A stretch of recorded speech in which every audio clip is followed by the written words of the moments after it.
இன்னைக்கு நம்ம பார்க்க போற திரைப்படம் எழிலோட இயக்கத்துல விஜய், சிம்ரன், மணிவண்ணனோட நடிப்புல வெளிவந்த துள்ளாத மனமும் துள்ளும் திரைப்படம். இந்த படத்துக்கு துள்ளாத மனமும் துள்ளும் அப்படின்னு பேர் வச்சது பதிலா பாடாத வாயெல்லாம் பாடும், பார்க்காத கண்ணெல்லாம் பார்க்கும் அப்படின்னு பேர் வச்சிருக்கலாம்.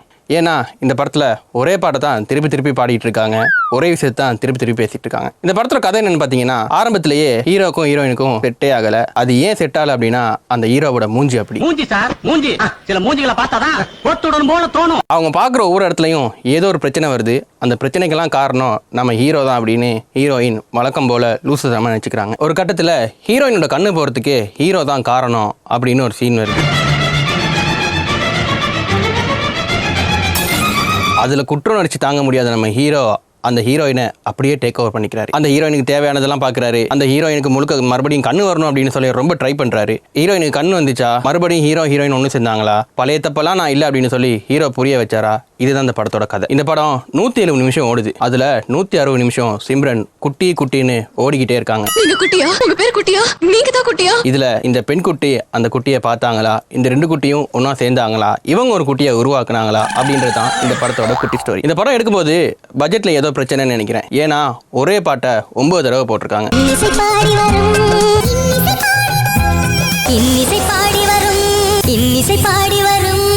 ஆரம்பத்தில் ட்ரெயினில் பாடுறாங்க, பிறகு ஓடி ஓடி பாடுறாங்க, ஒஸ்டலா பாடுறாங்க, ரோட்டா பாடுறாங்க, ஆக மொத்தம் பாடிக்கிட்டே இருக்காங்க. அதனால தான் சொன்னேன் பாடாத வாயெல்லாம் பாடும் அப்படின்னு. இந்த படத்தில் ஹீரோயினுக்கு கண்ணு தெரியாது அப்படின்னு எழுதினதை விட காது கேட்காது அப்படின்னு எழுதியிருக்கலாம், இன்னும் பொருத்தமாக இருந்திருக்கும். ஏன்னா பக்கத்தில் இருந்தவர் பேசுறாரு, பக்கத்தில் இருந்து பாடுறாரு, ஒரே வீட்டில் ஒன்னாவே இருக்காங்க. வயசை வச்சு கூட அந்த பிள்ளையை கண்டுபிடிக்க முடியல, இவன் தான் குட்டி அப்படின்னு. இந்த படத்தில் ஹீரோயினுக்கு கண்ணு தெரிஞ்ச பிறகும் குட்டி யாருன்னு இந்த அம்மா கலெக்டரா இருந்துமே ஊரா தேடிட்டு இருக்கும். மணிவண்ணன் போய் கேட்டிருந்தா அவரே சொல்லியிருப்பாரு, இல்லாட்டி ஒரு போட்டோ தூக்கி காட்டி அந்த இடத்துல படம் முடிஞ்சிருக்கும். இந்த படத்துல மணிவண்ணன், தாமு, வையாபுரி, மதன் பாபு அப்படின்னு சொல்லி நிறைய ஜோக்கர்ஸை யூஸ் பண்ணியிருப்பாங்க சிரிப்பு வர வைக்கிறதுக்காக. ஆனா தியேட்டருக்கு அவங்க இறங்கி வந்து கிச்சுமுச்சு முட்டினாலும் சிரிக்க முடியாதுன்ற அளவுக்கு தான் அவங்க ஜோக் எல்லாமே இருந்துச்சு. இந்த சீனுக்கு தான் தியேட்டர் எல்லாருமே விழுந்து சிரிச்சாங்க.